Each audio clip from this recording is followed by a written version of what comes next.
अगर जीवन में कोई बंधन ना हो तो आप जीवन को कैसे जियोगे? आधी उम्र तो मनुष्य ये सोच में बिता देता है कि बस अब मैं मेरे जीवन में जब ये हो जाएगा, बस ये सेट हो जाए फिर मैं पक्का ये कर लूँगा, बस मेरे बच्चे सेट हो जाएँ फिर मैं ये कर लूँगा, हो गया, अच्छा बस शादी हो जाए, फिर प्रॉपर सेटिंग है, नौकरी तो चलो सबकी लग जाती है, अच्छा शादी हो जाए, बस थोड़ा सेटिंग, घर बन जाए उनका एक छोटा-सा, थोड़ी उनकी रिक्वायरमेंट्स जो हैं, आवश्यकताएँ पूरी हो जाएँ, थोड़ा प्रेम से रहना शुरू कर दें, उनके बस एक अपना बच्चा 1-2 हो जाएँ, एक हो गया, एक सिबलिंग चाहिए, फिर मैं आराम से पाँव पसार के सोऊँगा। और तो काला के पाँव खींच के ले जाता है, चल भैया समय हो गया है। वो क्या था, हजारों ख्वाहिशें ऐसी कि हर ख्वाहिश पे दम निकले। और यही मनुष्य के जीवन की मूल कथा है सबकी। ले देके यही सारांश है। आधा जीवन तो बिता देते हैं इंतजार में और आधा जीवन बिता देते हैं स्वप्न लेने में। तो मान लो आपके जीवन में बंधन ना हो, आप जीवन में कुछ करना चाहते हैं, कुछ भी, चाहे वो हो कि मुझे नौकरी छोड़ के ट्रेवल करना है, 2 साल मुझे सारी दुनिया देखनी है, मान लो कुछ भी हो सकता है। अगर आपके जीवन में कोई ना कोई चीज तो अभी आपको रोक रही है ना, स्वाभाविक है, उसको करने से कुछ ना कुछ तो आपको रोक रहा है। किसी ने तो, किसी रिस्पॉन्सिबिलिटी ने, किसी जिम्मेवारी ने, किसी व्यक्ति ने तो आपको पकड़ के रखा हुआ है। अगर मान लो वो बंधन ना हो, फिर आप जीवन को कैसे जियोगे? प्रत्येक मनुष्य के जीवन की एक कहानी होती है।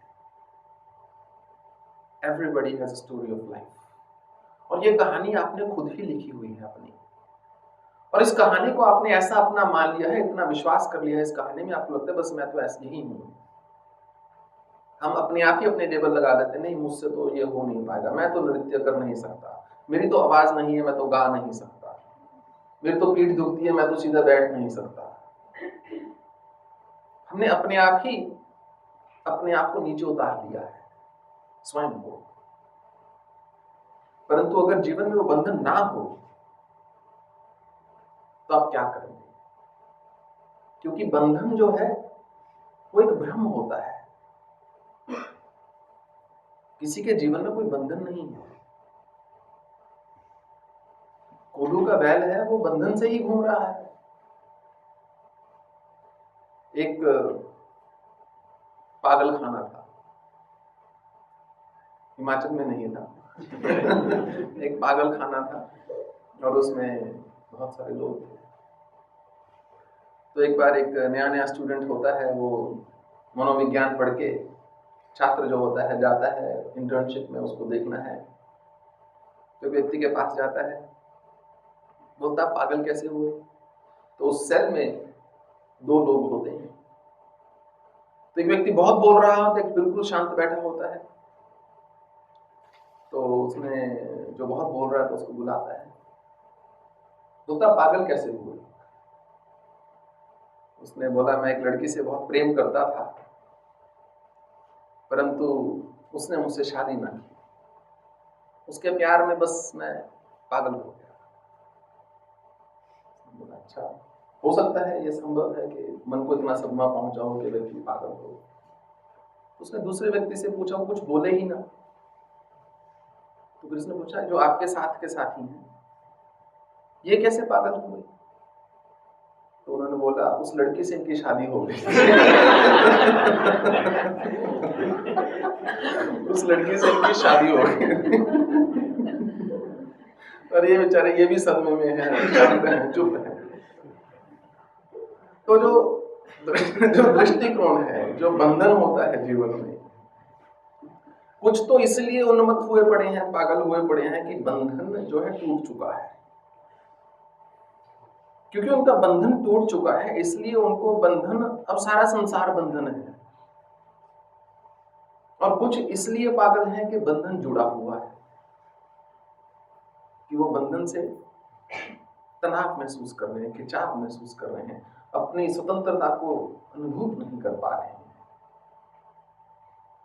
तो जब तक आप इस बात पर चिंतन नहीं करेंगे कि मैं क्यों अपने से प्रेम करता हूं, मुझे जीवन में क्या करना है, क्या सीखना है, और अगर जीवन में कोई बंधन ना हो तो मैं जीवन को कैसे जीऊंगा,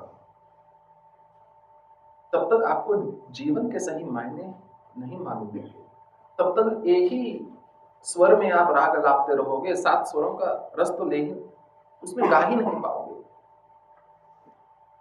चिंता कभी खत्म नहीं होगी मनुष्य की जीवन पर्यंत। तो यदि आप जीवन में किसी क्षण का इंतजार कर रहे हो, किसी क्षण की प्रतीक्षा कर रहे हो कि जब ऐसा हो जाएगा तब मैं वैसा करूंगा, तो भूल जाओ, ऐसा कभी नहीं होगा, वैसा कभी नहीं कर पाओगे। तो क्या इसका अर्थ यह है कि अपने आप उत्तरदायित्व को छोड़कर भाग लो?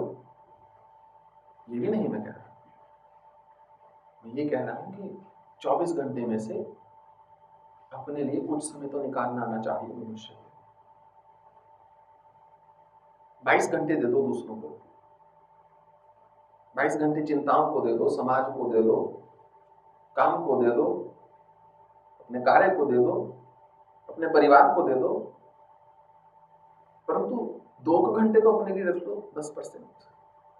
10% तो अपने लिए रख सकते हैं। यदि वो भी नहीं रखोगे तो एक मशीन की भांति हो जाएगा जो कभी रुकती नहीं और एक दिन सीधा पटाखा बोलेगा।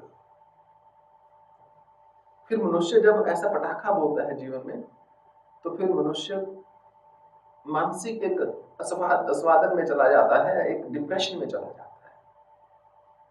और उसका पहला लक्षण जानते हैं क्या है?